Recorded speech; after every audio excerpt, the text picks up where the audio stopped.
Have you ever lived in a house where it felt like everything was wrong with it? Whether you owned it or not, everything was always breaking, something always needed maintenance, and you probably got to a point where you just looked around and said, this home was poorly built. Houston has over 40 production home builders, and believe me when I say choosing the right home builder and neighborhood can be a daunting task. And even more so, picking the wrong or worst builder can leave very detrimental consequences. So today I'm ranking the worst of the worst all the way up to the best so that you can make an informed decision when picking your new construction home. Let's start this list off with the worst of the worst. I'm going to call these D-ranked builders. D-listed builders would be ones like D.R. Horton, Lennar, KB Homes, and Kalina Homes. If you haven't noticed, any major lawsuits concerning home builders 90% of the time involve one of these home builders. The primary goal of these type of builders is to build the highest volume possible. They are going to make a massive amount of cookie cutter homes with the cheapest material possible to turn the quickest profit. Their model is quantity over quality. These types of homes, you're not going to get a whole lot of bells and whistles. They usually don't include sprinkler systems, garage door openers, gutters, light fixtures. All these things are going to be extras from this home builder. And even more so than the design quality, it's the build quality. The material they're using is going to be the cheapest possible. It's going to be quite questionable. And a lot of the lawsuits around these builders are of things that were found after the home build process. We're talking things like mold behind the walls, plumbing issues, foundation issues. These are major, major issues that could cause a lot of problems for you and become a lot more expensive than what you originally bought it for. And in a market like today, this type of home builder is one of the very few options a buyer has due to affordability, so they have gained a massive amount of traction in recent years. I actually got a lot of heat in my last video because I put Lennar halfway up the bad list instead of all the way to the bottom of the list. And the reason I did that, especially between all these builders, is because Lennar, especially here in Houston, tends to also build in really high quality master plan communities. So even though they are a low quality builder, if you're getting that home in a high quality master plan community, then there are some benefits to it. And if you do go with one of these builders because you are a first-time home builder or it is the only new construction home that you can afford, then I highly, highly recommend that you get a home inspection before you close on the house, and then get another home inspection about a year or two living into the house to make sure that any issues are not arising behind the walls. Also, if you do purchase one of these homes, you're going to have to maintain it really, really well, better than average, because like I've said in my other videos, these builders tend not to age well, and the appreciation rate is much lower than some of the upper tier builders we're going to talk about. So you have to maintain it, and you have to find ways to stick out with these types of homes in the resale market. On to the C-rated builders. I would classify builders like Meritage, Brightland, LGI, and Pulte in the C-rated group. These types of builders are a step up from the high production cookie cutter type builders. You'll have a better chance of getting into a master plan community that has multiple builders. With the floor plans, you're going to have a little bit more say and customization. And honestly, these are the type of builders where you'll either have a really, really good experience and a really good home build quality, or you're going to have a horrible home build quality, and the construction manager building these homes can really make it or break it when it comes to these C-rated builders. These are average home builders. You're not getting top of the line, but you're not getting the bottom entry-level builder quality either.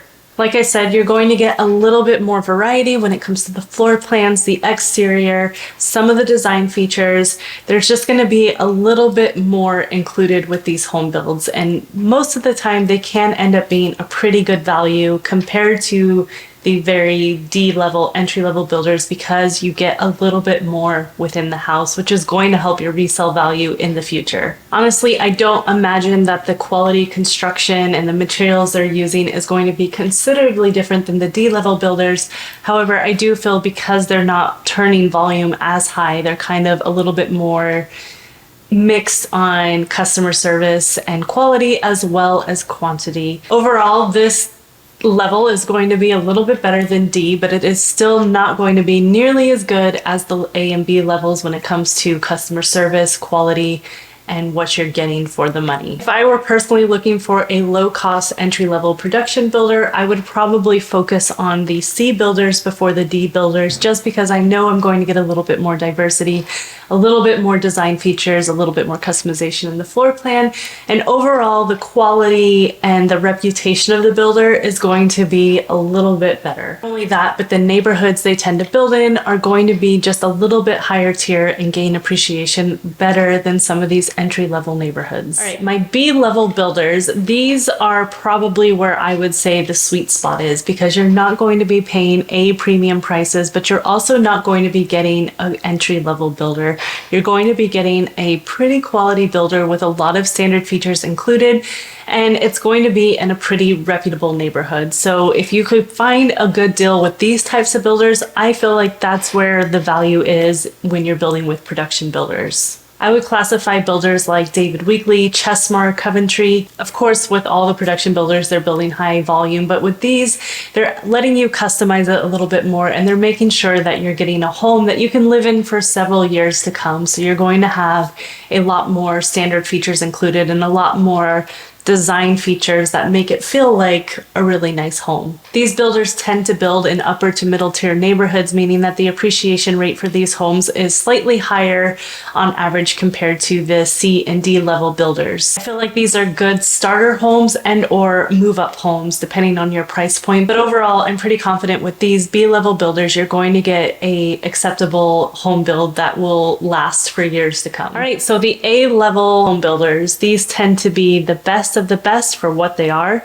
I would classify builders like Perry, Highland, Newmark, and Shea as A-rated builders. It's no surprise that these also happen to be the most expensive home builders, but I really do feel like when you are purchasing a product, especially from production home builders, you really get what you pay for. The more you pay, generally, the better the quality is, the better location, the better the school districts, and overall, the better the experience is going to be. With these A-level builders, they tend to focus on customer service. They are always innovating the floor plans and design features, and they're really focusing on trends and a luxury home build experience. These are the types of homes you want to go for if you are looking for your forever home or you are moving up. These are the homes that are going to last the longest, they're going to retain their value the longest, and they're going to feel a little bit more special compared to an entry-level builder. They're just going to have more things included in them. The benefit of these A-level builders as well is that they tend to be very particular on the developments that they build in. They're not just going to build in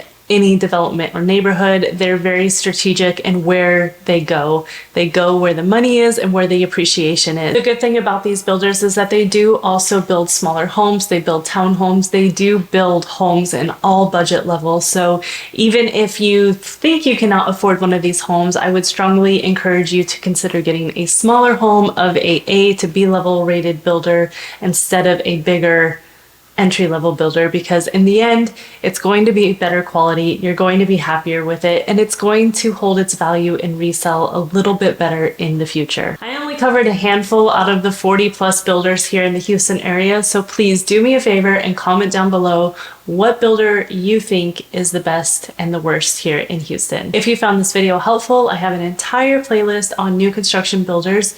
Make sure you check that out. As always, thank you so much for watching, and I will see you next time.